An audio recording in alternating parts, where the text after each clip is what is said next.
और मोदी जी का गारंटी तो बहुत मजबूत वाला गारंटी है। ए मोदी जी के गारंटी वालों, क्या मोदी जी गारंटी लेंगे फिर से पलटेंगे कि नहीं पलटेंगे? जरा बता के दिखा दो, बताइए। मोदी जी के गारंटी वालों बताओ, बताइए पलटेंगे कि नहीं पलटेंगे मोदी जी का गारंटी? खैर, तो फिर कहां से लालू प्रसाद यादव बुरा हो जाते हैं? इससे मुझे कहीं लालू प्रसाद यादव का सपोर्टर मत समझ लीजिएगा।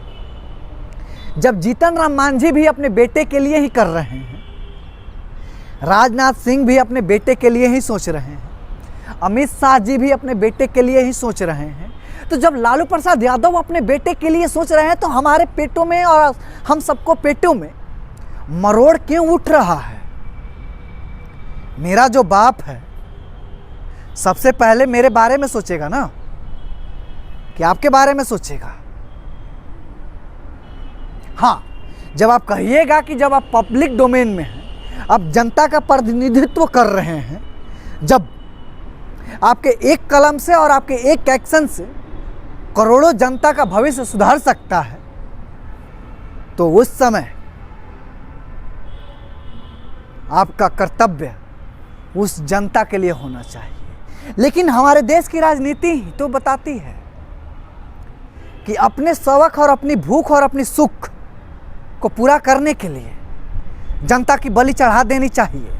नहीं तो नीतीश जी पिछले कई सालों से जनता के मतों का दुरुपयोग ही तो कर रहे हैं। जनता कभी बीजेपी को खिलाफ होकर और बीजेपी से नाराज होकर नीतीश को वोट देती है, तो नीतीश जी फिर कुछ पल आरजेडी के साथ रहते हैं और फिर बीजेपी के साथ ही चले जाते हैं। कभी नीतीश जी को वोट आरजेडी से त्रस्त होकर दी जाती है, तो फिर नीतीश जी कुछ पल में आरजेडी के तरफ ही चले जाते हैं। तो नीतीश जी अपने सुख और अपनी महत्वाकांक्षा और अपनी मनोस्थिति को पूरा करने के